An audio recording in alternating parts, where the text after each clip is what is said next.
Pronto.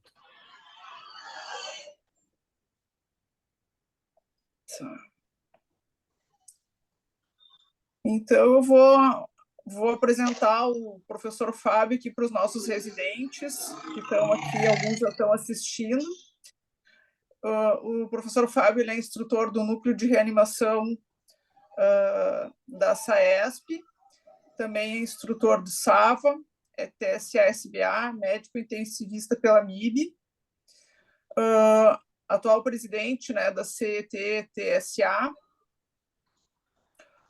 responsável pela residência médica em anestesiologia, MEC, SBA e PAR, Hospital Geral Itapevi e Hospital São Camilo Pompeia. E vai nos dar aula hoje de arritmias cardíacas no perioperatório e na próxima segunda-feira, parada cardíaca no perioperatório. Acho que é isso, né, doutor Fábio? Pode iniciar, então.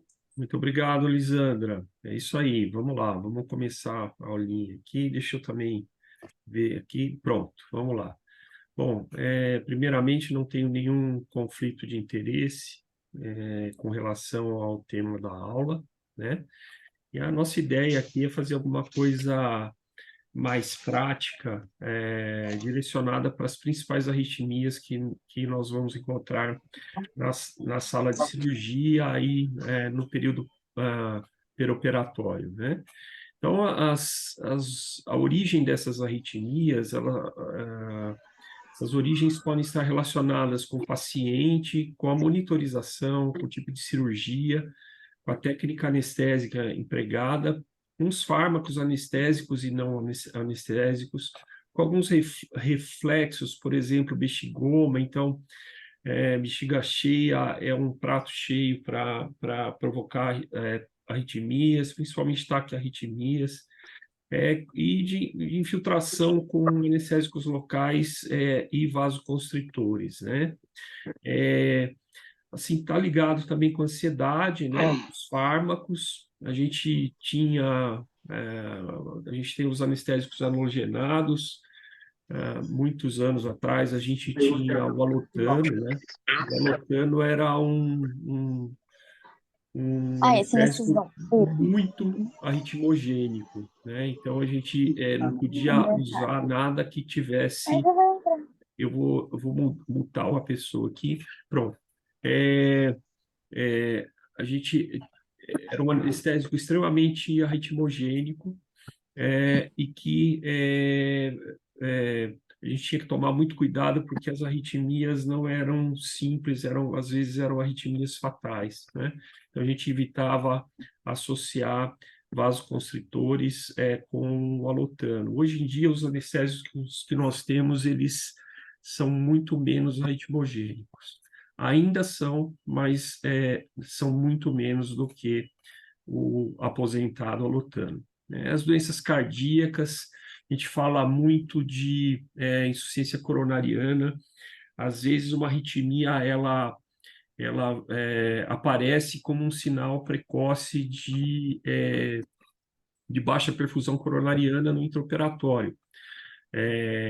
Então, isso é alguma coisa que a gente deve focar também, né? Uso de várias medicações, então, particularmente, né, broncodilatadores, beta-2 agonistas para asma, antidepressivos, sibutramina, a lisdexafentamina, o popular Venvance, o pessoal usa muito no sentido para emagrecimento ou no tratamento do TDAH, né? Digitálicos, diuréticos, né? Porque diuréticos expoliam muitos íons e o paciente, quanto mais expoliado do ponto de vista iônico, mais suscetível ele está a arritmias. Os desequilíbrios ácido-base, né? Hiperpotassemia, hipomagnesemia, hipercalemia, né?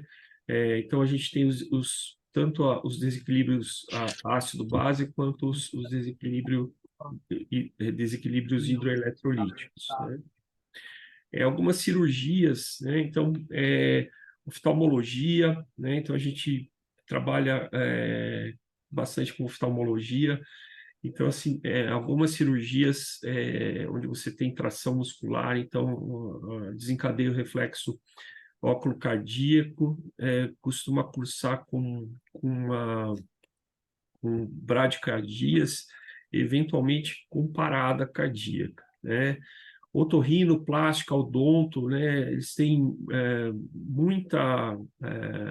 frequentemente fazem infiltração com vasoconstritores com uso de adrenalina, né? Então, na otorrina é muito frequente a septoplastia para diminuir o sangramento, ele vai lá, o cirurgião infiltra com anestésico local e vasoconstritor.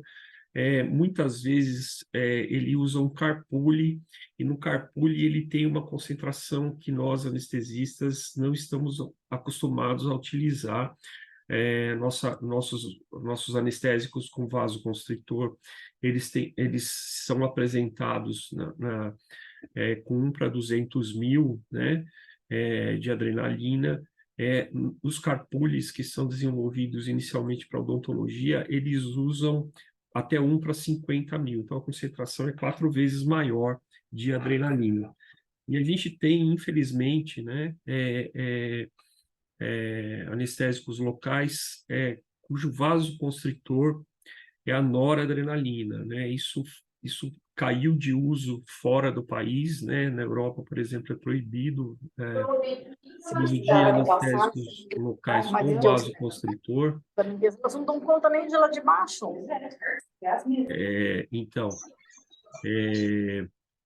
Então, a gente tem bradicardias importantes na infiltração de anestésico local, cujo vasoconstritor é a noradrenalina. Já tive algumas experiências ruins com isso daí, né?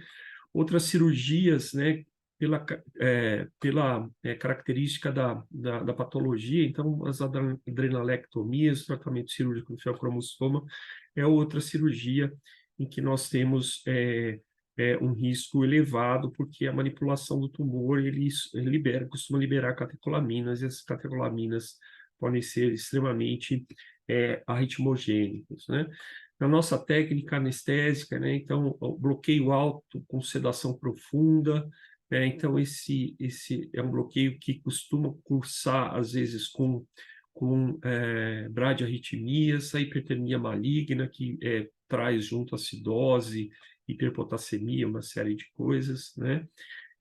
Na nossa anestesia geral, né, intubação em plano superficial, a gente está cansado de saber que tem uma liberação simpática importante. Se o paciente é suscetível, ele faz a arritmia, né? Manutenção com hipoxemia, hipercardia, taquicardia, hipotermia, são também triggers comuns para desenvolvimento de arritmias, né? A troca de medicações, então, injeção de medicações incorretas para o momento da cirurgia também pode causar arritmias, né? Eu coloquei essa imagem da hipotermia porque ela costuma ser desvalorizada como causa de arritmia. A gente vê, né, com frequência que isso acontece, né? Então, deixa eu ver aqui. Eu peço ao pessoal, né, que, por favor, coloquem no mudo só na hora que for falar, tá? Porque senão eu não consigo ajeitar aqui, tá? A aula. Então, vamos lá, né? Então, os fármacos anestésicos, já mencionamos o alotano, a succinilcolina, pelo aumento do potássio, né? Também é arritmogênica. O pancurônio que a gente vê pouco hoje, né? É um fármaco que fazia logo na indução, quando a gente intubava com pancurônio, a gente tinha uma taquicardia nodal, que era bem característica do fármaco. A bupivacaína também, né? É um fármaco que, uma vez absorvido, ele é potencialmente arritmogênico, pode provocar bradiarritmias, bloqueio, extrasístoles. Os vasopressores, né? Um vasopressor que a gente antigamente utilizava com frequência, né, que era a dopamina, né, altamente arritmogênico, principalmente associado com outros fármacos e com algumas condições do paciente, né? Alguns eventos na RPA, então dor pós-operatória, hipertensão pós-operatória, hipotermia, né? Depressão respiratória levando a hipoxemia e ou hipercapnia. Então, são fatores que são predisponentes para a gênese de arritmias, né? A gente tem aqui na fisiologia do potencial de ação, né?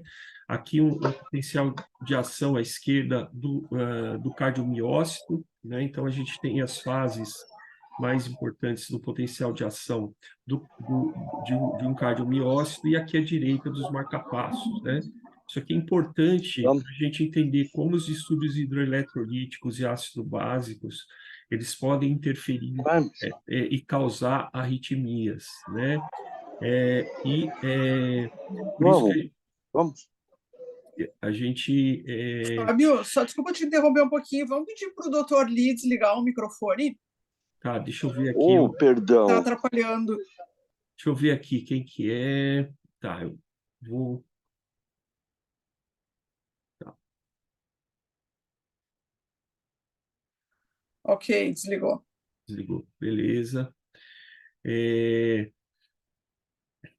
Então, assim, né, a gente tem todas essas condições aqui que vão fazer parte, né, aqui à direita da gênese dos potenciais pelos marcapassos, né, e aqui à esquerda pela propagação, a propagação dos impulsos pelo cardiomiócito, né? Então, a gente tem dois tipos fisiológicos diferentes, né? Aqui a gente tem uma participação maior do cálcio, né, no potencial de ação dos marcapassos, né, ao passo que nas áreas de condução, né, principalmente no próprio cardiomiócito, a gente tem uma participação maior do sódio, né, das bombas de sódio, né?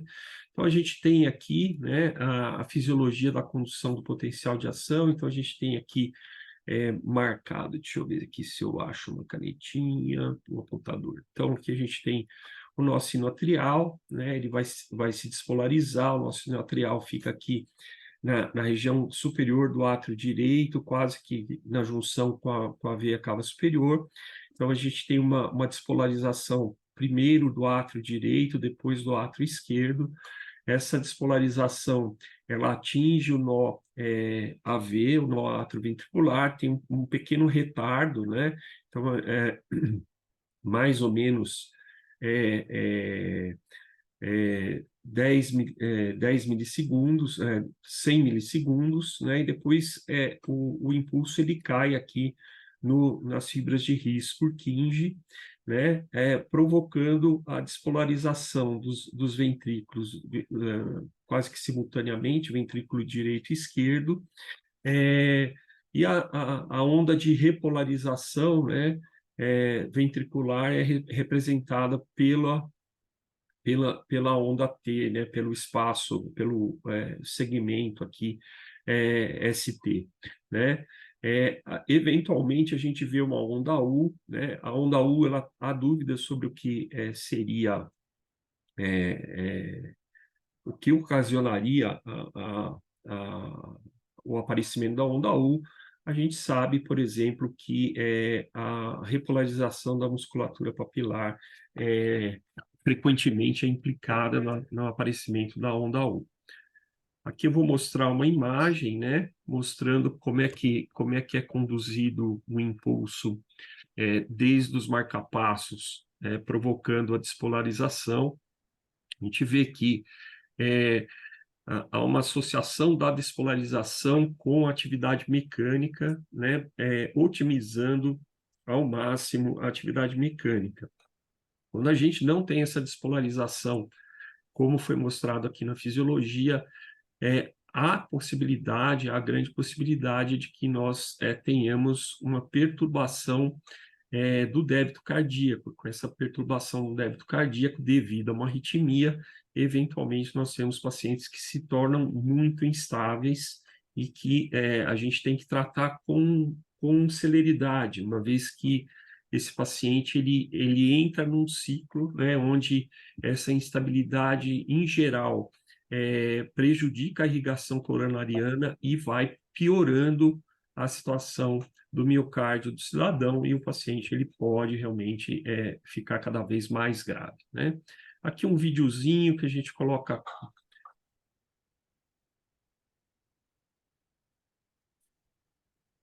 O coração do baterista Paul Notion, como qualquer coração normal, bate mais de uma vez por segundo. 4.000 vezes por hora. Mais de 100.000 vezes por dia. Sempre de forma ritmada.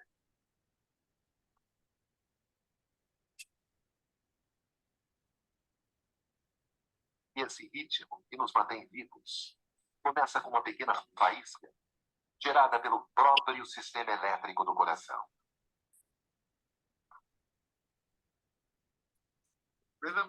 O ritmo da vida é determinado pelo sistema elétrico do coração. É crucial para o funcionamento normal dele.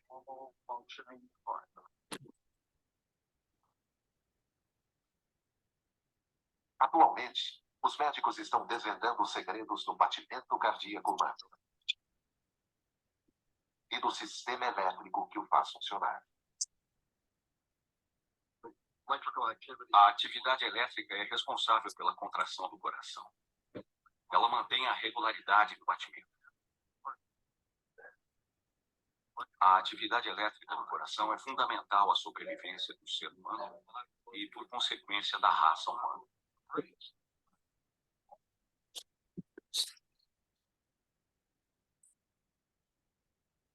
Esse vídeo é um vídeo bem antigo, mas eu gosto de utilizá-lo para dar uma perspectiva do como o leigo enxerga a arritmia cardíaca. Nós vamos tratar muitos leigos ao longo da nossa vida com arritmias cardíacas, né? Para quem conseguiu prestar atenção no vídeo, viu as torres gêmeas ao fundo ali, no momento que o Paul Notion era filmado perto do rio Hudson, né? Bom, como é que a gente vai fazer uma avaliação prática de uma arritmia, né? Então, a gente olha o eletrocardiograma ou o nosso cardioscópio e a gente vai ver, né, se a gente tem uma frequência muito lenta, uma frequência muito rápida.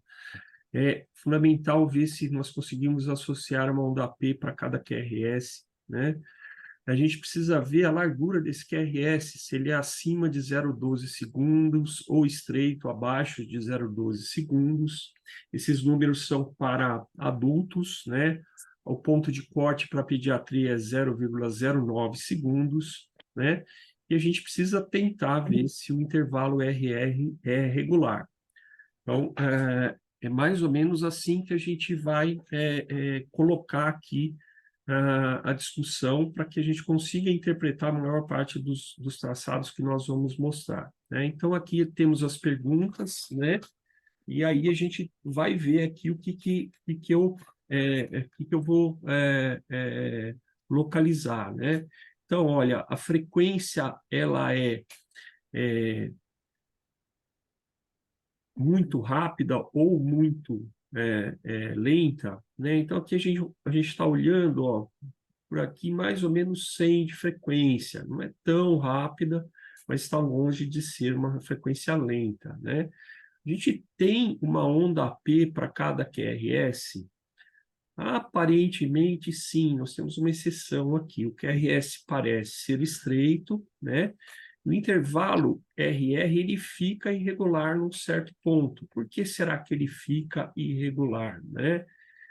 A gente está tendo aqui uma arritmia sinusal, né? É muito frequente em pacientes jovens, né? Onde você tem uma variação do ritmo sinusal com a inspiração e a expiração, com um retorno venoso, né? Então, esse é um quadro absolutamente benigno que a gente encontra com muita frequência em pacientes jovens, em pacientes bem condicionados fisicamente. Então, isso aqui é um ritmo sinusal, só que ele está arrítmico. Apesar de ter onda P em todos os momentos, a gente tem uma variação da frequência, tá? Vou falar de taquiarritmias, né? Eu não fiz uma divisão muito estática entre taquiarritmias e bradiarritmias, mas, de qualquer forma, nessa introdução agora eu vou fazer isso, né? Então, vamos lá com as taquiarritmias, né? O que a gente está vendo aqui, né? Vamos lá, vamos usar o nosso recurso aqui, né? A frequência é muito lenta ou muito rápida? Bom, a gente está vendo aqui, ó, uma onda P, uma onda P, uma onda P. Nesse pedacinho aqui do elétron, e a gente está com uma frequência 300, 150, 100, 75, 60, tá? Então, a gente está no limite inferior da normalidade, a gente está com 60 de frequência. Aqui, aconteceu alguma coisa, nós tivemos uma aceleração, né, desse ritmo cardíaco. Então, a gente foi para perto de 150 aqui. Bom, eu tenho uma onda AP para todos os QRS. Eu estou vendo uma onda AP aqui, estou vendo uma onda AP aqui, e eu estou vendo onda AP aqui. O QRS é largo ou estreito? Ele é estreito, né? E o intervalo RR, ele é regular nessa parte, parece ser regular nessa parte aqui. O que será que a gente tem? Então, aqui a gente está frisando, né, a presença da onda P, a gente está frisando a regularidade do ritmo. Então, o que a gente tem é uma taquicardia sinusal. Então, pode ser aqui um paciente que estava tranquilamente em algum lugar, alguém pisou no pé dele, né, e ele, de repente, ele ficou taquicárdico. Durante as nossas anestesias, pode ser um paciente que estava com um bloqueio e, de repente, o cirurgião fez uma intervenção numa parte que o nosso bloqueio não ficou tão bom, né? Então, é uma coisa que vocês já viram acontecer muitas vezes, né? E aqui, pessoal, o que a gente está vendo? Então, vamos pegar aqui o nosso mnemônico, né? Frequência muito lenta ou muito rápida. Então, olha aqui em cima, né, pessoal? Aqui em cima a gente tem uma frequência, ó, vamos ver aqui, 300, 150, 100, mais ou menos 80 para esse pedacinho aqui, né? E aqui embaixo, ó, vamos lá, 300, 150, 100, 75, 60, mais ou menos 55 aqui em cima, aqui mais para a bradicardia. O que a gente vê aqui, né? O RR é regular, né? Intervalo RR, ele nesse pedaço aqui, de repente acontece alguma coisa e ele, né, ele atrasa, né? Aqui ele atrasa, aqui ele volta, né? E aqui embaixo, nesse pedaço, ele parece ser regular, né? Mas aí acontece alguma coisa aqui, né? Que nos atrapalha, né? Então, nesse lugar aqui, eu estou vendo um QRS estreito, precedido por uma onda P. Aqui, idem, QRS estreito precedido por P. O que aconteceu, né? Aconteceu, né, que as ondas P's que a gente está vendo aqui, né? E aqui, olha o que a gente está vendo. Algumas extrasístoles atriais, tá? Então, a gente tem uma extrasístole atrial. Esse aqui é o complexo QRS normal e aqui é a extrasístole atrial ou até uma extrasístole nodal, tá? A partir do 9, né? Então, em geral, quando a gente tem uma extrasístole de qualquer natureza, a gente, se ela não tiver uma intervenção do próprio ritmo, né, como houve aqui, eu tenho uma pausa compensatória e aqui eu tenho o nó sinoatrial retomando nossa contração. E aqui embaixo, né, pessoal, eu tenho um QRS alargado, né, bastante alargado, sem onda P, né? Então, o que a gente está vendo, né, é uma extrasístole ventricular, também um evento bastante comum durante as nossas cirurgias, nossas anestesias. Aqui, o que a gente está vendo? Vamos lá pedir de novo auxílio, né? Frequência muito lenta ou muito rápida. Então, vamos ver aqui, 300, 150, 100, mais ou menos 90 e alguma coisa em todos todo o traçado, né? A não ser nesse pedacinho aqui, né? Tem uma onda P para cada QRS? Sim, temos, né? Só não temos aqui, né? O QRS é sempre estreito, né? E como eu falei, o RR, ele costuma ser regular. O que aconteceu aqui, né? Eu não tenho uma onda P aqui, ela veio precoce, esse batimento veio precoce no ritmo cardíaco, né? Então, eu não tenho onda P, eu tenho uma extrasístole, provavelmente nodal, né? Com uma pausa compensatória depois, tá? Então, essa é a pausa compensatória a partir de uma extrasístole nodal ou juncional. E aqui, pessoal, vamos lá, vamos pôr a nossa colinha.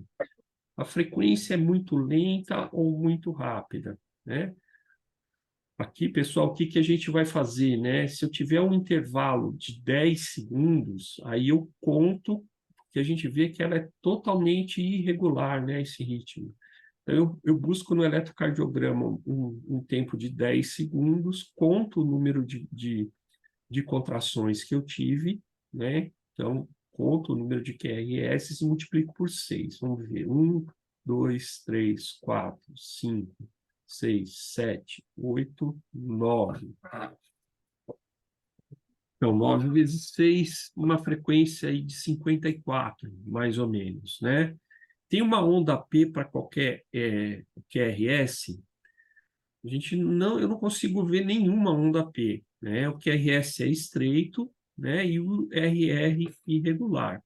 Então, essa daqui é a arritmia mais frequente que a gente tem no período perioperatório, ataque à arritmia no período perioperatório, né? Esse paciente aqui, ele não está em taquiarritmia, porque provavelmente essa arritmia ela é crônica, né? Mas RR irregular sem onda P, a gente está vendo aqui a irregularidade, né? Eu coloquei cada intervalo RR com uma corzinha diferente, porque eles têm tamanhos diferentes, tá? Então, a gente está vendo uma FA com resposta ventricular controlada.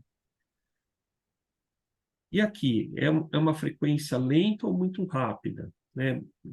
Vamos ver aqui, ó, frequência ventricular, 300, 150, 175 de frequência ventricular. Se eu estivesse vendo esse paciente e avaliando apenas pela oximetria de pulso, eu teria uma frequência de 75, né? Então, uma frequência que não é nem muito lenta, nem muito rápida. Aí eu vou procurar uma onda P para cada QRS. Na verdade, a gente tem uma onda que pode mimetizar uma onda P, mas eu não tenho, né, essa onda aqui acompanhada de QRS, né? O QRS é estreito. Eu tenho aqui, coincidentemente, um RR bastante regular, né? Mas veja só o que a gente encontra nessa onda. A gente tem essas ondinhas, né? Esse serrilhado, essas ondas que parecem uma serra, né? Eles são as ondas F de flutter, né? E olha só, olha a frequência do flutter, tá? Eu tenho uma ondinha de flutter para cada quadradinho. Então, a frequência do flutter é muito próxima de 300, né? Só que o que está sendo conduzido, graças a Deus, para o paciente, né? Está sendo conduzido apenas uma em cada 4 ondas de flutter. Então, eu tenho aqui um flutter atrial, né?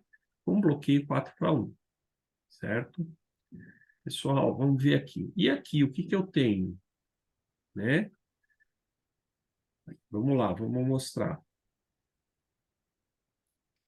Eu tenho o RR irregular, mas eu também tenho ondas muito parecidas com aquelas anteriores, né? Olha, isso daqui é uma frequência também de quase 300, né? E o RR é irregular, por quê? A gente tem um flutter de novo, só que ele está sendo conduzido com um bloqueio variável, tá? Por isso que a frequência muda e o RR é variável. Então, pessoal, Flutter, não, a gente olha nas classificações mais rápidas, né? As pessoas apresentam o Flutter como sendo um ritmo cardíaco regular, mas na verdade não necessariamente, porque se o meu bloqueio for variável, né? Eu vou ter um RR variável também, então eu vou ter uma arritmia com um pulso arrítmico, tá? E aqui, vamos olhar aqui, né? Qual que é a minha frequência, tá? Vou olhar aqui, vamos ver, ó. 300, menos de 300, mas mais que 150, uma frequência aí perto de 200, tá? A gente está vendo uma onda AP para cada QRS? Não estamos vendo, né? Na verdade, a gente não sabe se isso aqui é uma onda P, né? Ou se a onda P foi conduzida retrogradamente nessa região, né? E aqui, essa onda P retrógrada, ela mata um pouquinho a análise da onda T, tá? O QRS, ele não é largo, ele é um QRS estreito, e o RR é regular, né? Esse ritmo, ele é bastante também frequente em pacientes jovens, né? Nesse caso, pessoal, é uma taquicardia supraventricular paroxística, e assim, só uma curiosidade, tem um Wolff Parkinson White por trás dessa arritmia. Como é que eu sei? Porque eu li no livro de onde eu tirei esse traçado eletrocardiográfico, tá? O cardiologista ele tem vários critérios para tentar diferenciar os dois tipos de taquicardia paroxística supraventricular, né? 2/3 das taquicardias paroxísticas supraventriculares, elas são de origem de reentrada nodal, tá? E 1/3 por via acessória, como, por exemplo, né, o Wolff Parkinson White. Para a gente, o que importa, né? Importa o seguinte, né? Que ao ver um traçado regular com QRS estreito, onde eu não consigo identificar claramente uma onda T, a minha primeira hipótese é uma taquicardia paroxística supraventricular. Depois eu vou falar como é que a gente aborda o tratamento e talvez uma parte do diagnóstico dessa arritmia. Alguém poderia me perguntar, Fábio, será que isso não pode ser uma taquicardia sinusal, onde muito intensa e que os complexos ficaram muito juntos e a gente não consegue ver a onda T? Aqui, para isso que existe a clínica, né? A gente não trata eletrocardiograma. Então, por exemplo, taquicardia sinusal acima de 180 em paciente adulto é extremamente improvável. É muito improvável, tá? Assim como taquicardia sinusal em crianças com frequência ventricular acima de 220 também é extremamente improvável em crianças, né? Então, isso ajuda, não é que é impossível, mas ajuda que a gente ter um raciocínio. Outra coisa que nós podemos fazer aqui, né, é aumentar a velocidade do nosso monitor, ou do nosso eletrocardiograma. Aqui ele está em 25 milímetros por segundo, né, que é o que a gente encontra quando liga o monitor lá, né? O que a gente pode fazer é aumentar a velocidade do monitor ou do eletrocardiograma. A gente vai ter um afastamento dos QRS, né?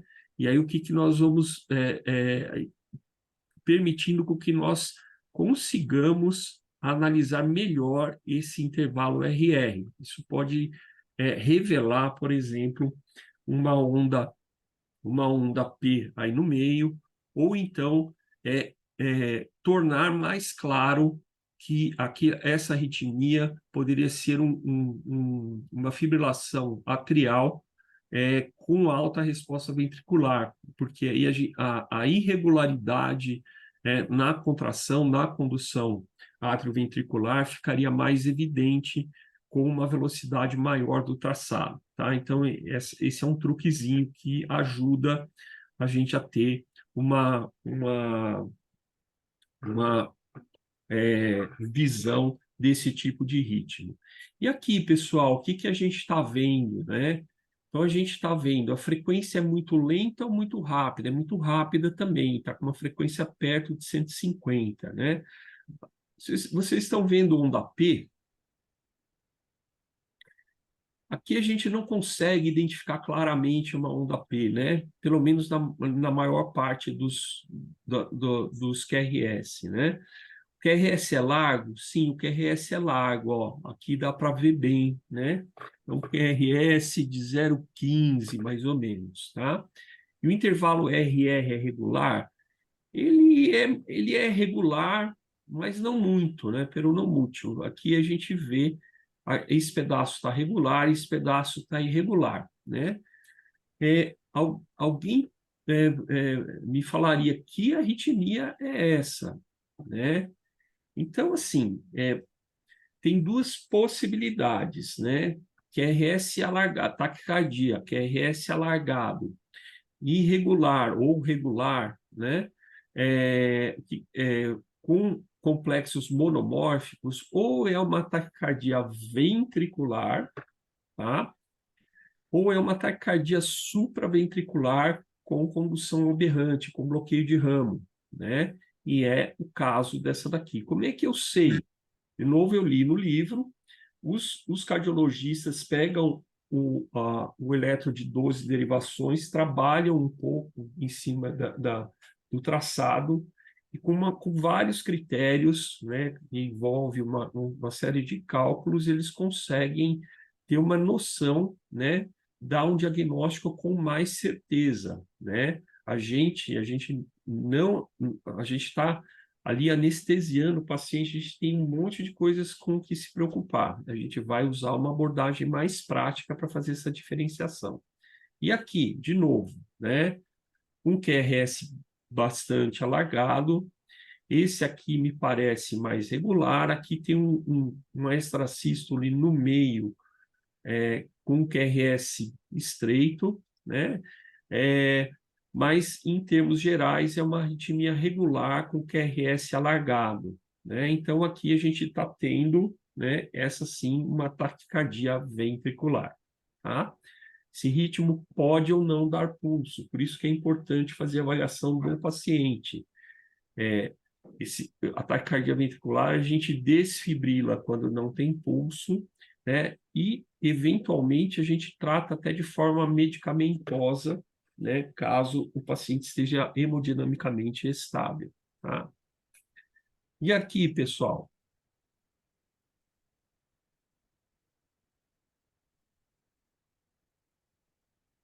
E a gente tem outra taquicardia ventricular, mas olha só, ela tende a não ser tão homogênea, né?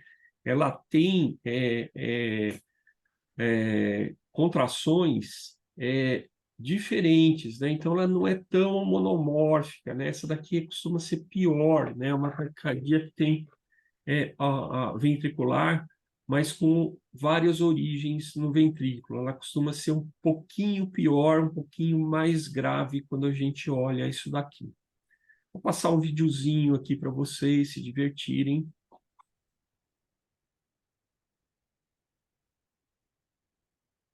Sinusal, tá? Em cima são os átrios, embaixo o ventrículo. Doença do nó sinusal.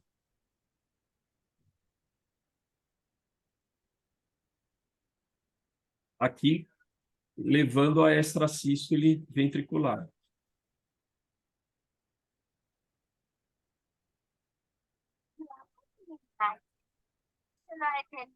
La merda blanche.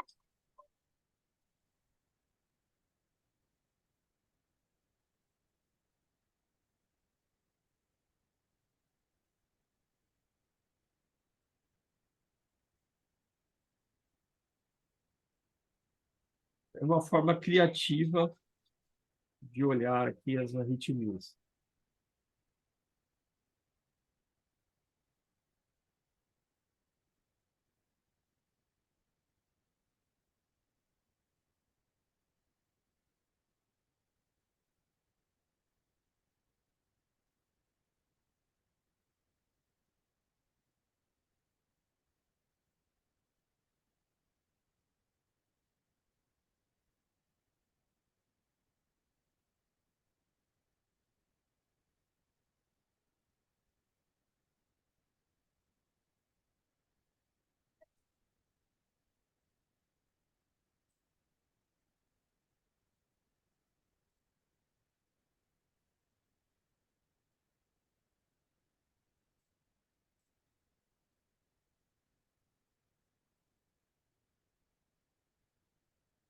Bom, pessoal, tá bom aqui, né? E aqui, vamos ver aqui o outro traçado, né? Vamos ver esse traçadinho aqui. O que que eu tenho aqui? Né? Uma frequência muito lenta ou muito rápida? Deixa eu ver aqui. 300, 150, 100, mais ou menos 80 de frequência. Tem uma onda P para cada QRS? Parece que não, né? O QRS é estreito nesse pedaço aqui, talvez um ritmo juncional, né? Com RR regular. Aí o que que acontece aqui, pessoal? Né? Aqui a gente tem um alargamento do QRS, né? Aparece um ritmo ventricular, né? E esse é um ritmo ventricular bastante polimórfico. Se a gente passar um eixo aqui no meio, né, a gente consegue enxergar a tal da torção das pontas, né? Então, essa daqui é uma taquicardia ventricular polimórfica ou torsade de Poix, né? Então, nesse ponto, ela começa, né? Tá escrito errado ali o points, né? Vamos ver esse filminho aqui.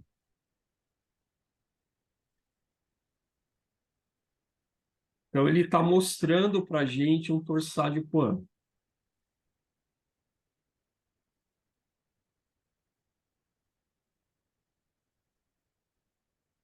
Veja a irregularidade, pessoal. Veja que imagine que eu trace uma linha aqui no meu cardioversor, ele vai pegar isso aqui só, ele não vai pegar essas coisas aqui, né? Por isso que essa é uma arritmia que, uma vez que o paciente esteja instável, a gente trata com desfibrilação, né? E não com cardioversão, muito embora existam livros respeitáveis que peçam para você tentar a cardioversão elétrica antes de tentar a desfibrilação. A ideia é que você não consegue ler direito com o desfibrilador por causa da torção das pontas, né? Então, a gente acaba optando por desfibrilar esse paciente, mesmo que ele esteja hemodinamicamente, ele não esteja parado, tá? Ele pode estar instável, mas ele não está parado. Mesmo assim, a gente quebra a regra habitual e desfibrila um paciente que está com pulso, tá bom? E aqui, pessoal, o que que eu estou vendo? Eu tenho um ritmo sinusal, mas de repente aparece uma contração precoce que cai aqui. Então, ritmo sinusal, uma contração precoce que cai aqui. E aqui também, né? O que que é esse fenômeno, né? Esse fenômeno, pessoal, é o tal do R sobre T, tá? E esse fenômeno, o paciente ele fica muito vulnerável quando isso acontece. Toda vez que o R cai em cima do período refratário ventricular, né? Isso aqui pode desencadear uma arritmia ventricular maligna, tipo uma PV ou uma FV. Então, sempre que a gente vê esse fenômeno, a gente deve cuidar porque esse paciente ele pode evoluir com um fenômeno R sobre T, né? Olha aqui o que está acontecendo, né? A gente tem de novo, né, uma taquicardia precoce no ciclo cardíaco, um batimento ectópico precoce. Aqui eu faço uma ataque ventricular não sustentada, aí tem uma pausa compensatória, né? E aqui eu tenho um QRS e eu tenho de novo um fenômeno R sobre T, né? E aqui o paciente ele vai, faz de novo uma taquicardia ventricular não sustentada, eu não consigo ver para cá, mas pela pausa compensatória parece que a gente vai ter um batimento de origem não ventricular, de origem supraventricular. De qualquer forma, isso mostra para a gente que o R sobre T é um fenômeno perigoso para o coração dos pacientes, né? Aqui, pessoal, né, o que a gente está vendo, né?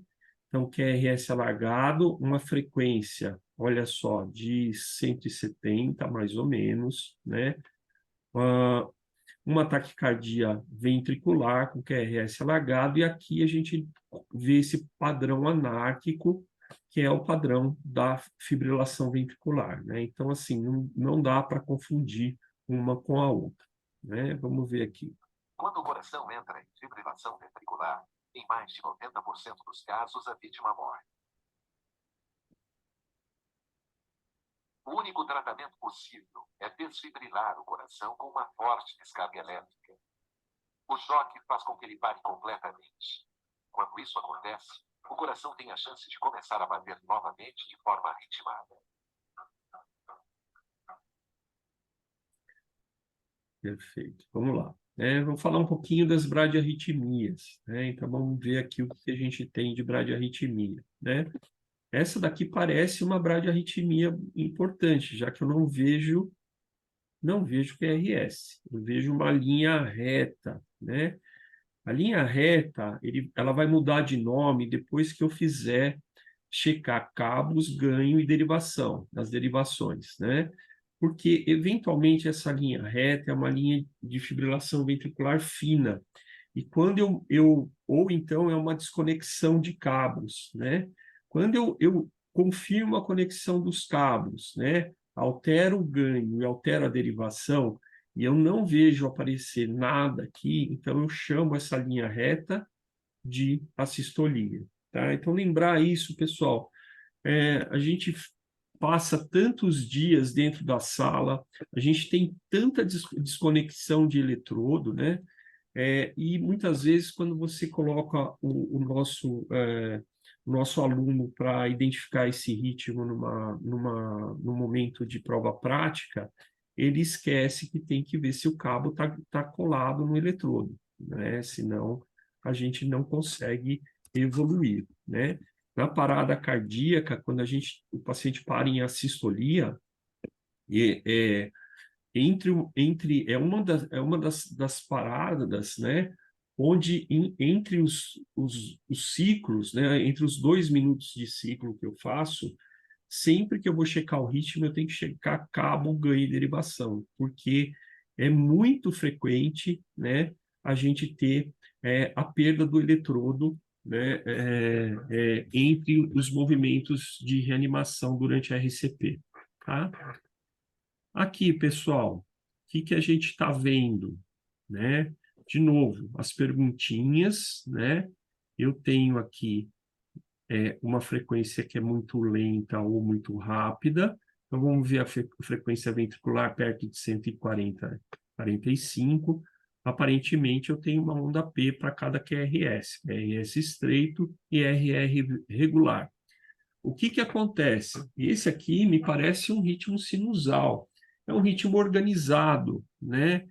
Mas, no contexto de parada cardiorrespiratória, quando eu vejo um ritmo organizado, eu tenho obrigatoriamente palpar o pulso do paciente, porque se esse pulso não estiver sendo gerado por um ritmo organizado, né, o que a gente vai chamar, né? A gente vai continuar a nossa reanimação cardiopulmonar, com massagem cardíaca externa, ventilação sob pressão positiva, e no caso da ESP, né, da atividade elétrica sem pulso, o grande tratamento é adrenalina e diagnóstico. Mas isso a gente vai falar na próxima aula, tá? Aqui, pessoal, o que eu estou vendo? Bom, primeiro, né, há uma onda P para cada QRS? Sim, há, né? A frequência é muito rápida ou muito lenta? 300, 150, 100, 75, 60, perto de 50, né? QRS é estreito e o RR é regular, mas qual a particularidade que a gente vê nesse eletrocardiograma, né? A gente vê que o intervalo PR, ou seja, do início da onda P até o início do QRS, ele é alargado, né? Ele tem aqui, gente, perto de 2 quadradinhos, né? Então, aqui é 0,20, 0,40, tá? Então, ele está com 400 milissegundos de PR. Então, ele tem um bloqueio, sempre que ele tiver mais que um quadradinho, que é 200 milissegundos, né? Sempre que for superior a 200 milissegundos, a gente chama esse ritmo de bloqueio atrioventricular de primeiro grau, tá? Então, aqui o PR acima de 0,20, tá? Aqui o que a gente está vendo, né? Qual que é a frequência, né? A gente está vendo um RR irregular, a gente está vendo uma onda P seguida por um QRS. Aqui eu teria, se eu colocar um pedacinho de papel aqui e fizer um risquinho, ela vai dar exatamente essa distância. Então, o que eu tenho aqui? Eu tenho uma frequência atrial constante e uma frequência ventricular não constante. Por quê? Eu tenho um PR normal aqui, esse PR aumenta ainda mais, e aqui eu tenho um bloqueio, tá? Aí volta o PR no normal, aqui um PR já aumentado, e aqui bloqueia.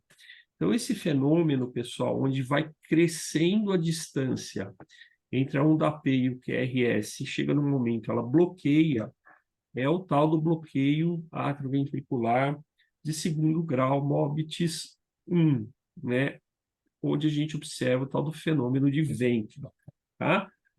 Esse bloqueio AV de segundo grau, MOBITS 1, se vocês ficarem atentos, né, quando a gente utiliza certos fármacos que aumentam o tempo de condução atrioventricular, né, a gente costuma observar transitoriamente esse fenômeno, tá? Então, eu já surpreendi várias vezes essa arritmia em pacientes previamente saudáveis após a administração de um ou outro fármaco. Então, a gente tem que ficar atento, né?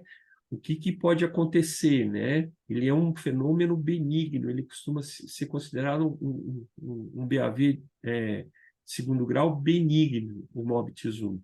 O que a gente não pode fazer é, num momento que o paciente está com essa arritmia, eu retardar ainda mais a condução atrioventricular, que aí ele pode aumentar o grau de bloqueio e se tornar um problema grave nas nossas mãos, tá? Então, aqui, esse é o Wenckbach, né? E aqui, pessoal, o que a gente está vendo, tá? A frequência é lenta ou ela é rápida? Vamos ver a frequência ventricular, né? Olha a frequência ventricular, 300, 150, 100, 75, 60, 50, 40 e pouco, 47, 48 aí, tá? Então, uma frequência lenta, né? O QRS é estreito, o RR é regular, eu já medi, tá? Confia em mim, tá? E há uma onda P para cada QRS, aqui tem uma onda P, aqui tem outra onda P, pessoal. Uma onda P sem QRS, aqui eu tenho uma outra onda P, aqui eu tenho outra onda P. Então, assim, o disparo atrial está por volta de 90 95, 96.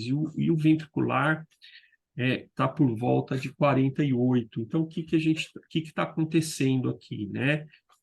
Quando ele estimula o, o, quando ele forma o QRS aqui, né?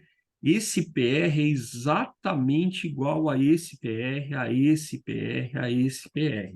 Diferente daquela situação onde eu tenho um alargamento do PR, tá? Então, o que que a gente tem aqui, né? Quando exatamente eu tenho um PR regular frente ao QRS formado, QRS estreito, né? E depois ele não conduz, esse aqui é um bloqueio atrioventricular de segundo grau, MOBITS 2, tá? Então, se eu olhar aqui, pessoal, a diferença entre as ondas P's, né? Se eu medir o intervalo PP, né? Ele é exatamente regular, tá? E o intervalo RR também, só que eu tenho um bloqueio, né? E esse bloqueio é mais ou menos 2:1, tá? Então, esse é o MOBITS 2, esse é uma emergência, tá? Isso aqui é maligno, ele tende a evoluir rapidamente para graus maiores de bloqueio ou para parada cardíaca em assistolia. Então, assim, esse aqui a gente tem que tomar alguma atitude para reverter, tá bom? E aqui, pessoal, né?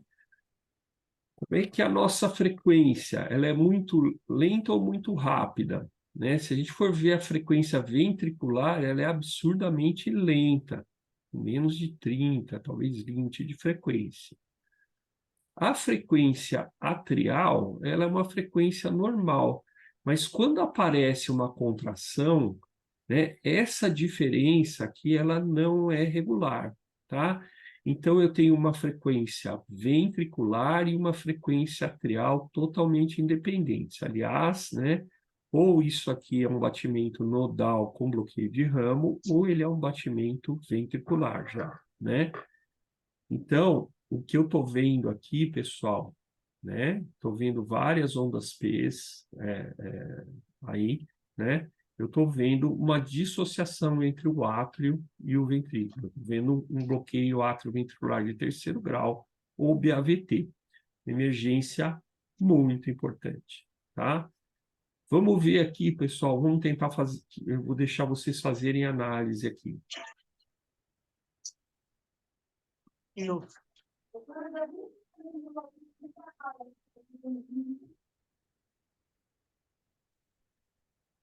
É o Bernardo, sim. Pessoal, vejam que o PR é sempre igual, quando tem Sim. condução. Oi.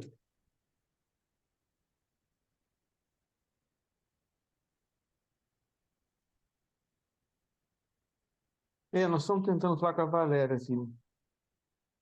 Então, Ele está esse na aqui é casa um do BAV de segundo grau, MOBITS 2. colégio.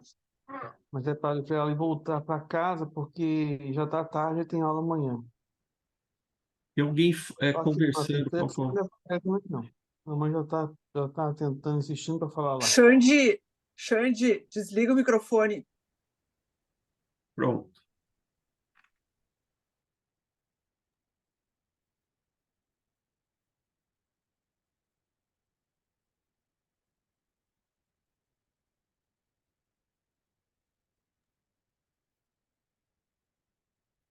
Então, vamos lá.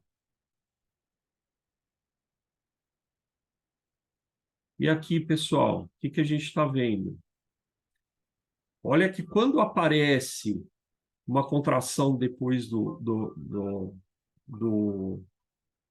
onda P, ela tem intervalos irregulares. Então, o que a gente está vendo aqui é um batimento ventricular que não está coordenado com o batimento atrial. Então, é uma dissociação atrioventricular, ou BAVT.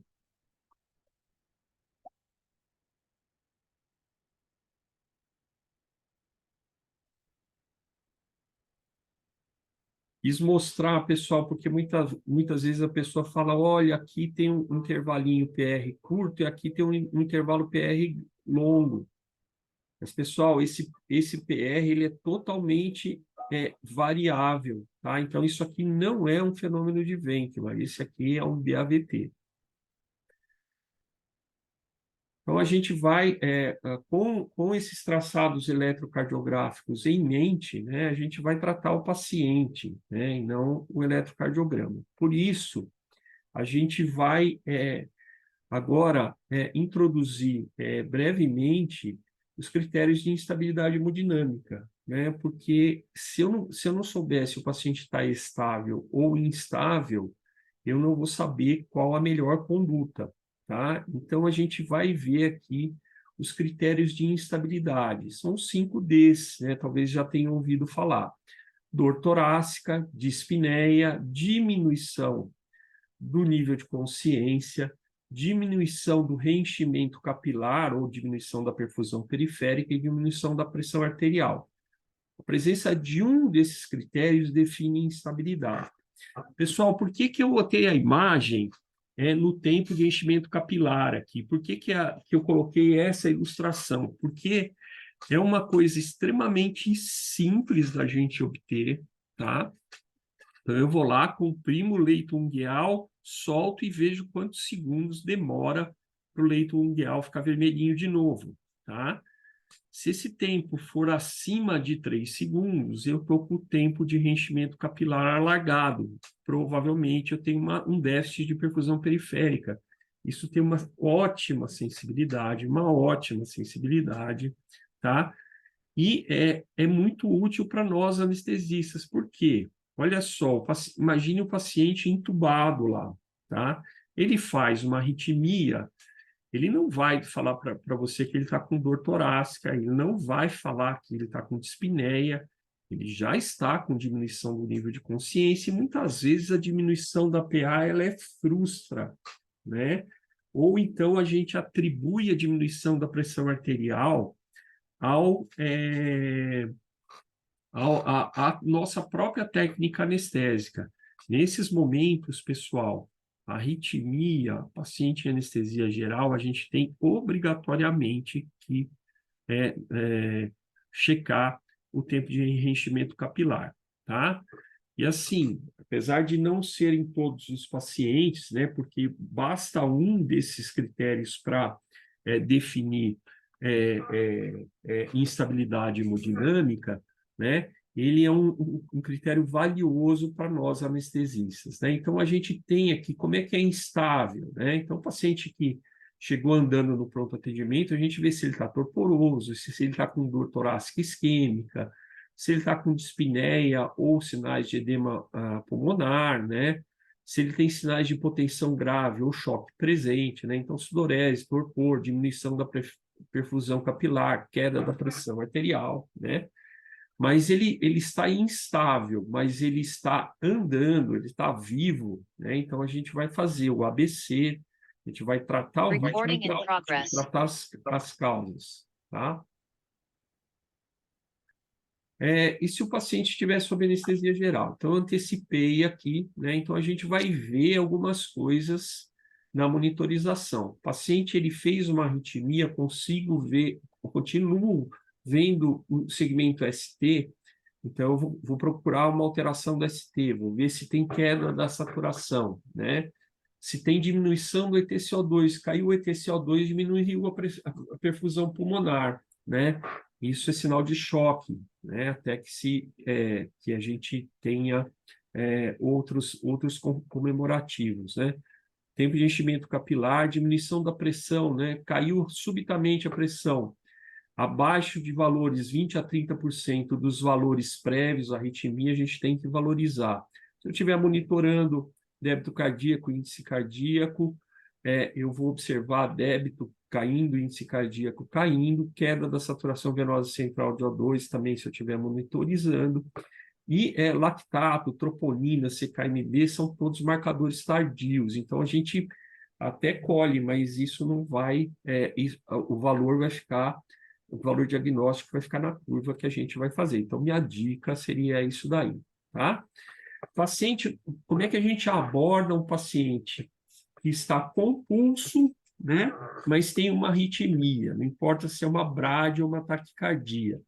Então, a gente faz o MOVE, né? Se esse paciente está lá na enfermaria, o que a gente vai fazer? A gente vai monitorar frequência cardíaca, preferência um eletrocardiograma, pressão arterial, saturação de oxigênio.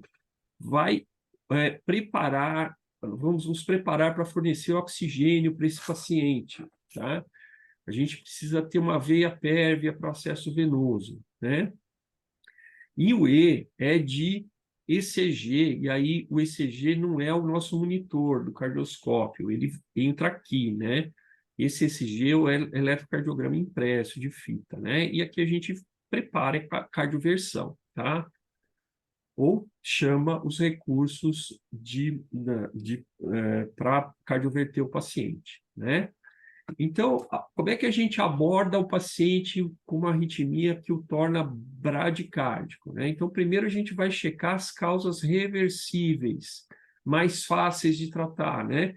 Então, todos vocês sabem, né, que hipoxemia em criança está induzindo lá na máscara, fez um laringoespasmo, né? É muito frequente, né, que o paciente em hipoxemia faça uma bradiarritmia medonha, né? Todo mundo já passou por isso. Precisa haver fármacos, né? Então, Oi. agonistas, alfa-2 agonistas, opioides, etc. Nem tava, nem tava Beta-bloqueadores.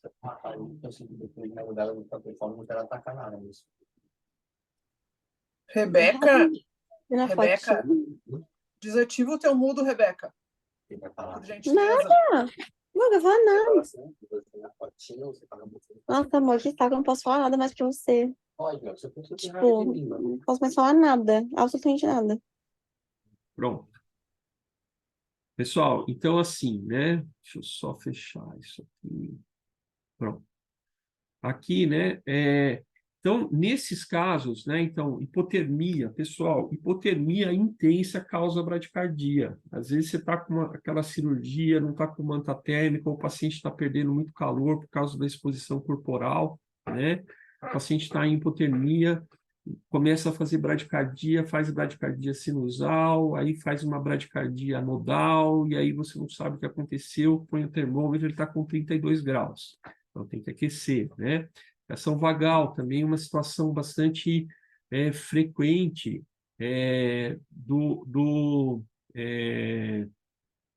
dos nossos pacientes, deixa eu ver aqui, dos nossos pacientes em cirurgias abdominais, com pneumoperitônio, ou então cirurgias abertas com tração peritoneal, né? Hipermagnesemia, né? A gente gosta, todo mundo gosta de fazer analgesia multimodal, toca lá magnésio faz bradicardia. Cuidado com as gestantes que estão sendo tratadas com sulfato de magnésio. Pacientes com hipertensão intracraniana. Às vezes, o paciente ele não tem uma patologia cerebral, mas a gente coloca ele lá no super proclive, né? Por exemplo, lá nas prostatectomias robóticas, né? E o cirurgião, por uma razão ou outra, ele leva 4, 5 horas, o paciente faz edema cerebral, né? E vai fazer hipertensão intracraniana. Então, a gente precisa tratar a causa. As causas de mais difícil reversão e mais difícil diagnóstico, né? Doença isquêmica coronariana, que precisa ter um eletrocardiograma à mão, né? De preferência, pelo menos 5 eletrodos posicionados, né? Ou posicionados. Outras doenças estruturais do coração, né? Doença do nó sinusal, AVC no intraoperatório, né? Então, quando a gente não identifica a causa, né? Talvez seja o caso da gente pensar no marcapasso transvenoso. E aqui, né, tem sempre aquela história, né? A instabilidade é secundária à bradicardia, né? Quem veio primeiro, o ovo ou a galinha, tá? Então, a gente teria que ter uma forma de identificar isso daqui, né? Então, esse aqui, pessoal, é o algoritmo do ACLS, de bradicardia em adulto, né? Então, assim, serve para criança também. Então, manter a via aérea pérvia, ventilação assistida, se necessário. Se o paciente estiver hipoxêmico, oferecer oxigênio, né? Monitorizar, colocar um cardioscópio para identificar o ritmo, monitorizar PA e oximetria, manter acesso venoso, fazer um eletrocardiograma de 12 derivações, né? Bradicardia causando hipotensão, alteração aguda no nível de consciência, sinais de choque, dor torácica, tipo isquêmica, insuficiência cardíaca aguda, ou então, né, aqueles outros sinais que eu coloquei lá para o paciente que está sedado ou sob anestesia geral, né?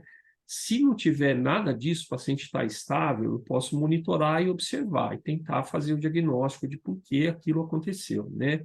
Se o paciente tiver instável, né, minha primeira atitude é administrar a atropina, tá? Olha só, esse aqui era o algoritmo antigo, tá? De 0,5 miligrama de atropina em bolos para paciente adulto, né? O que mudou, né? Mudou que agora é 1 miligrama em bolos, né? A gente faz, observa, vai repetindo de 3 a 5 minutos, até uma dose máxima de 3 miligramas no paciente adulto, tá?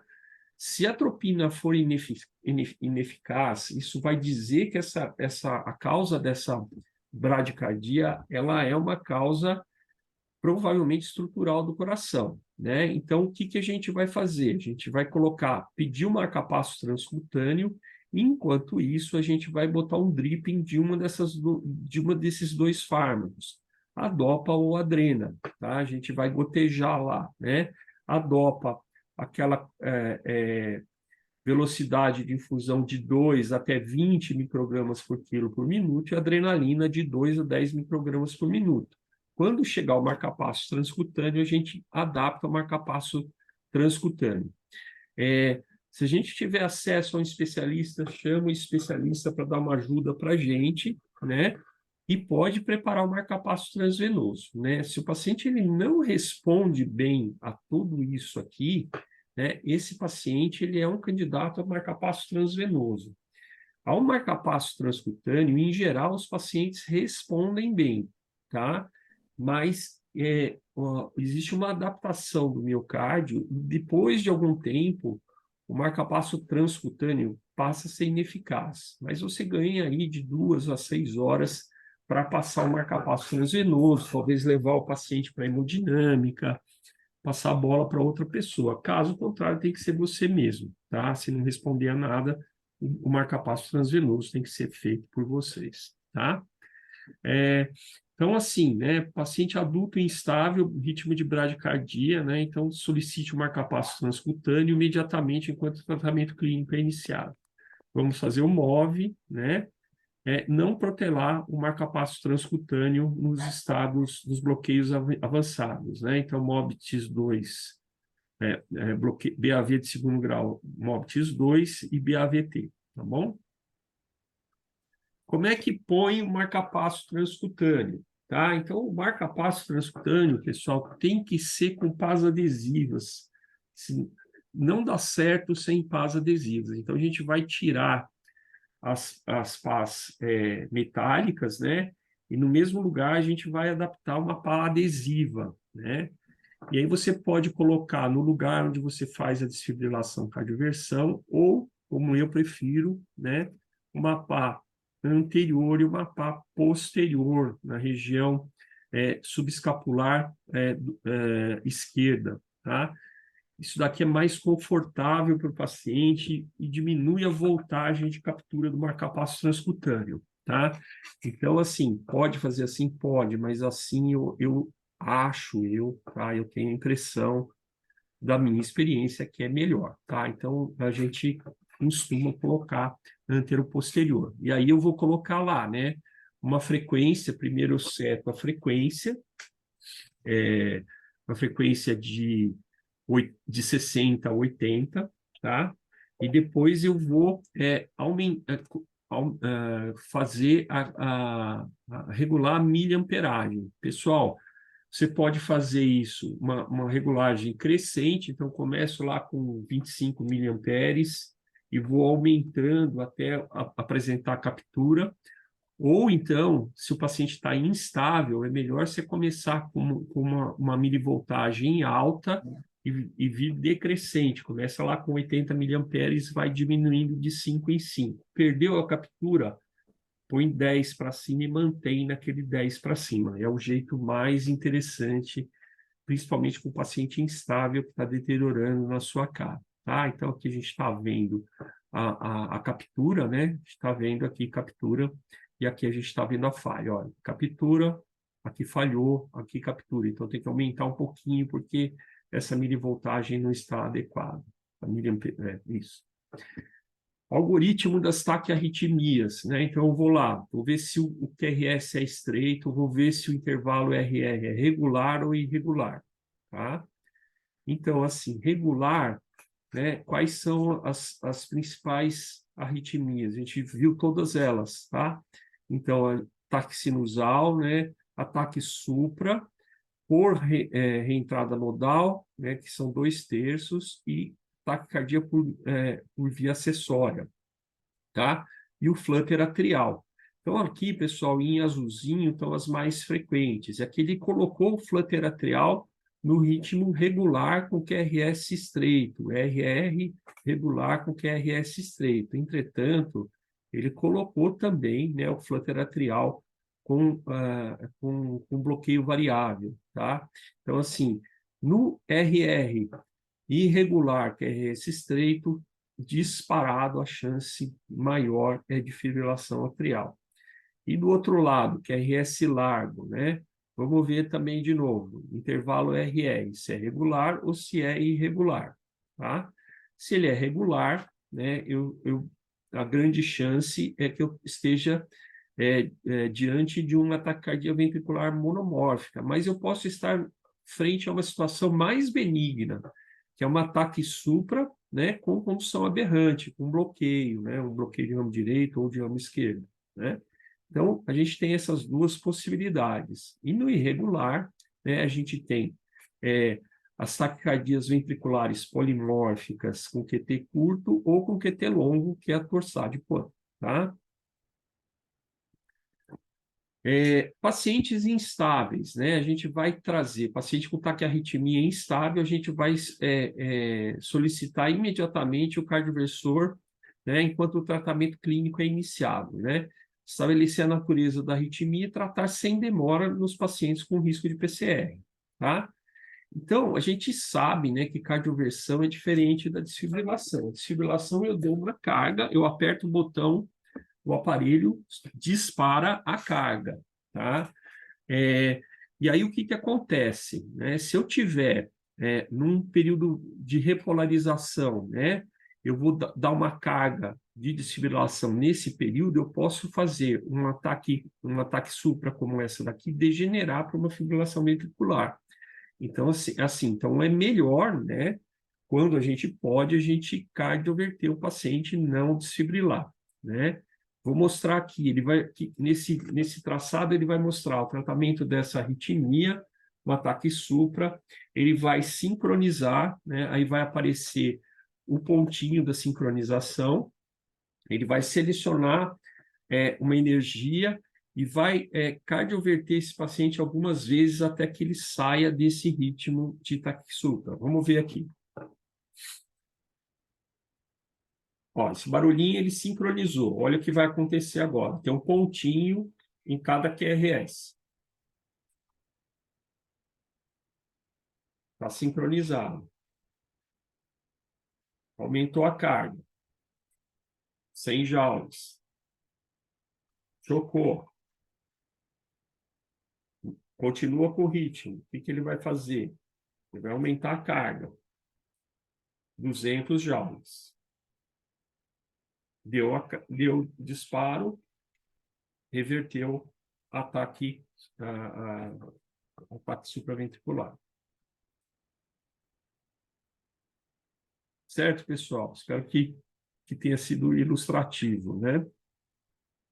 Toda vez que a gente vai fazer a cardioversão sincronizada, a gente tem que fazer um mnemônico. E aqui tem uma cidade, aqui perto da Grande São Paulo, que chama Osasco, né? Então, o mnemônico Osasco ajuda a gente, né? Então, ou de orientação, então eu vou falar para o paciente, olha, eu vou ter que dar um choque, não sei o que lá, não sei, tem que explicar ele e os familiares, se por acaso o familiar estiver por perto. Considerar a sedação, né? Tomar um choque sem sedação é péssimo. Então, a gente vai definir uma estratégia de sedação. O A, ele colocou como ambusar. Na verdade, a gente vai tomar todas as medidas com relação à via aérea. Então, vou preparar meu material para via aérea avançada, vou colocar oxigênio, né? Vou tratar de tudo isso que pode deixar um aspirador, né? Porque se o paciente ele vomitar durante a sedação, a gente vai ter que aspirar. Então, deixa tudo pronto para a gestão da via aérea. Aí a gente vai colocar o monitor, o cardioversor e sincronizar, porque senão a gente vai desfibrilar o paciente, pode ter o R sobre T. Né? Aí eu vou chocar, e aí eu observar, fazer o diagnóstico se a arritmia foi revertida. Lembrar, né, pessoal? Se eu tiver que fazer choques escalares, é melhor não tirar as pás do tórax do paciente, porque cada choque diminui a impedância torácica. Então, por isso que ele fala, observe e mantenha as pás sobre o tórax, tá? Porque se eu precisar só aumentar a minha energia, eu aumento a energia e aí eu aplico o choque sem tirar as pás dali. Tá? Lembrar, né? Tem um jeito fácil da gente lembrar. Os ritmos regulares, sejam de QRS estreito ou de QRS alargado, a gente é de 50 a 100 joules, tá? A gente começa de 50 a 100 joules. E nos ritmos irregulares, a gente começa, né, entre 100 e 200 joules. Os dois eu estou falando aqui dos desfibriladores bifásicos, que são os mais moderninhos. Dificilmente a gente vai encontrar, né, desfibrilador ou cardioversor monofásico por aí, tá? Para pediatria, né, a cardioversão sincronizada, né, dependendo da arritmia, né, a carga é de meio a 1 joule por quilo, né, as mais frequentes, taquisupra e TV com pulso, né, não esquecer de sincronizar, né? E a desfibrilação que é não sincronizada, né, é para FV e TV sem pulso de 2 a 4 joules por quilo. Tá? A cardioversão sincronizada, né, ela é uma forma adequada da gente tratar as taquiarritmias com baixo débito. Tá? Se a frequência ventricular for acima de 150 no paciente adulto, preparar a cardioversão imediata, né? Pode ser administrada uma série curta de fármacos baseada na arritmia em questão, né? Cardioversão raramente é necessária para frequência ventricular abaixo de 150. A gente vai verificar aquelas coisas que estão no Osasco, né? Fazer tudo aquilo, né? E ver que as indicações mais comuns são essas aqui, né? O adulto estável, tá? Então, determine o tipo de arritmia e trate de acordo, né? Observar a frequência, então, abaixo de 150, a gente fica um pouco mais tranquilo de frequência ventricular, né? Presença de ondas supraventriculares ou não, né? Então, procurar se tem onda P, se tem onda F, ver a duração do QRS, eventualmente consultar o especialista nos pacientes onde a gente tem estabilidade hemodinâmica, tá? Então, assim, de novo, né, a gente vai aqui, né, paciente com frequência cardíaca acima de 150, identificar e tratar a causa subjacente, então manter a via aérea prévia, eventualmente fazer ventilação assistida, se hipoxêmico, oferecer oxigênio, colocar o monitor cardíaco. Se ele está instável, a gente vai direto para a cardioversão sincronizada. De novo, considerar a sedação, né? Se o complexo for estreito, mesmo que o paciente esteja instável, sempre vale a pena fazer uma dose de adenosina. Por quê? Porque a adenosina é um fármaco muito eficiente para tratar as taquicardias paroxísticas supraventriculares, e ele tem um tempo de ação muito rápido. Tanto é que a gente injeta no braço, por exemplo, a dose de adenosina e faz um bolos de 20 ml para que ele não seja metabolizado no caminho venoso entre o ponto de injeção e o coração, tá? Então, ele tem uma ação muito rápida. Então, se der ruim, né, pessoal, ele está instável, fez adenosina, der ruim, o efeito dela, pelo menos, não vai ficar horas lá enchendo o saco da gente e atrapalhando a nossa cardioversão sincronizada, tá? Então, aqui, né, se o paciente não está instável, né, eu vou passar para o próximo passo, ver o QRS, se ele é largo ou estreito, né? Então, estreito, estável, né? Então, eu vou fazer aqui acesso IV, ECG de 12 derivações. Esse paciente estável, QRS estreito, com frequência acima de 150, né? Eu posso fazer manobras vagais, né? Pensando sempre em taquicardia supraventricular, né? Adenosina se regular, né? Beta-bloque ou bloqueador de canal de cálcio e consulta ao especialista. Essas são as coisas que a gente deve fazer, né? Beta-bloque, pessoal, se você tem dúvida no que você está fazendo, use um beta-bloque de ação ultracurta, tá? Por quê? Porque se der ruim, de novo, ele vai desaparecer rápido e eu vou recuperar o paciente com mais facilidade, né? Durante uma época que eu trabalhava em terapia intensiva, o beta-bloque que eu tinha era propanolol EV, então era trágico, porque eu injetava aquele negócio, se desse ruim, esperava mais 24 horas para tentar reverter as coisas, né? Os antiarrítmicos, né? Para taquicardia com QRS largo, né? E estabilidade hemodinâmica, né? Procainamida, amiodarona, sotalol, a gente não tem isso em todo lugar, né? Lembrar as cardioversões sincronizadas, né? Aquilo que eu já falei para vocês, tá bom? QRS estreito estável, tá? Então, a gente tem isso daqui, né? O paciente com QRS, com RRI irregular, a gente vai fazer o controle da frequência, né? Levando em consideração o estado clínico do paciente, né? Se o paciente não tem cardiopatia ou a cardiopatia que ele tem é hipertensão arterial, eu vou usar bloqueador de canal de cálcio ou beta-bloque.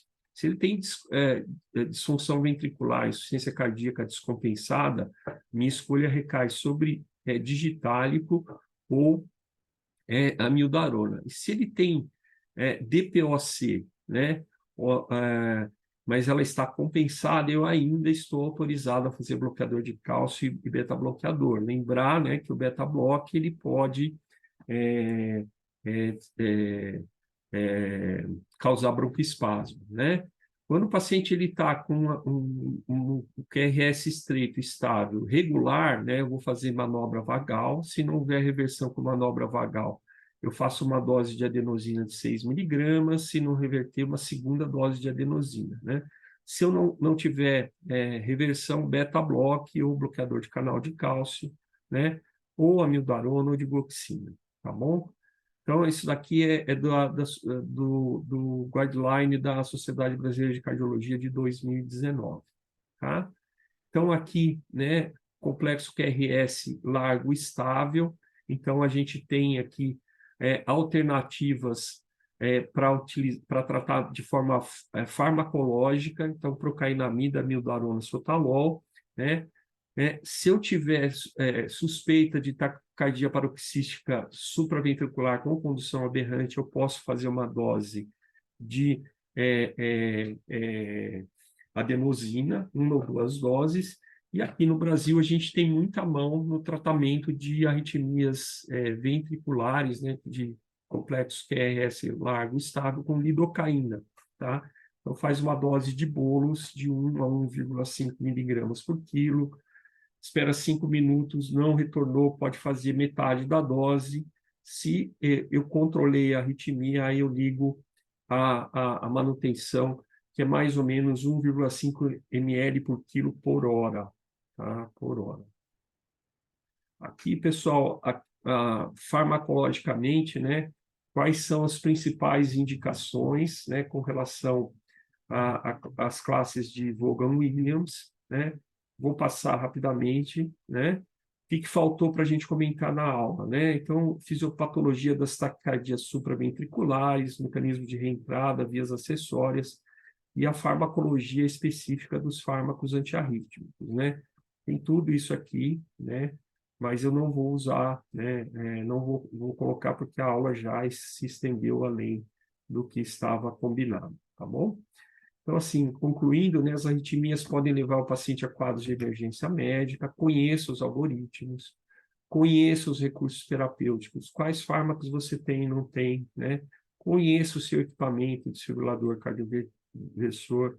Muita gente não sabe manusear o marca-passo transcutâneo. Amanhã chega no bloco cirúrgico, vai lá e olha e vê se tem marca-passo transcutâneo disponível, né? Invista no diagnóstico causal, tá?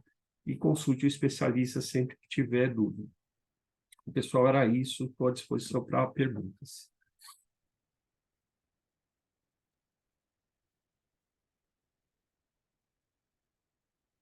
Será que alguém tem alguma pergunta?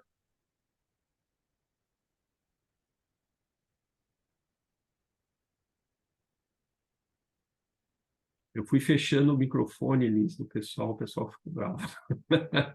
Uhum, uhum. Não, Liz, nenhuma. Tava ótima. Legal. O Marcelo é o nosso colega que faz o APOA, que é o Serviço de Avaliação Pré-Anestésica. Então, ele gosta bastante de estudar arritmia cardíaca, enfim. Deve aparecer cada coisa lá para ele, né, Marcelo? Imagina. Serviço grande, esse tipo de serviço costuma ser rico em coisas. Mas eu acho que o que mais aparece lá no APO acaba sendo as arritmias crônicas mesmo, né? Então, as FAs Claro. crônicas, controladas. O problema é quando ela está descontrolada e a gente tem uma cirurgia para fazer É, por tempo sensível, em cima da hora. sim, é verdade. Enfim. É uma Ô, Fábio, situação frequente também, né? ô Fábio Alexandre, tudo bem? Tudo bom, Alexandre? Ô Fábio, quanto a lidocaína venosa, Uhum. após a dose de ataque, ser 1,5 miligrama por quilo hora, quanto Uhum. tempo você preconiza mantê-la? Então, depende da arritmia, né, e o que vai ser feito com o paciente, né? Você lembrar, né, que é para uma arritmia de QRS alargado, né, geralmente de origem ventricular. Esse paciente não dá para, por exemplo, a gente pegar esse paciente na sala, reverter a arritmia, ligar a lido, e se ele ficar bom, ele vai para a sala de recuperação e vai para o quarto, né? Esse paciente é um paciente potencialmente grave, vai para a UTI, vai ser investigado, né, para descobrir a causa dessa arritmia de complexo largo. Se for uma causa reversível, tipo um distúrbio hidroeletrolítico, né, é possível que a gente não precise manter a lidocaína após o tempo, após a correção da causa, né? Mas se o paciente ele tiver uma causa indeterminada, ele vai ser desmamado da lidocaína depois de umas 24 horas e vai se escolher o antiarrítmico que é mais adequado para a situação, para o caso do paciente. Mas até 24 horas é bem comum a gente manter, tá?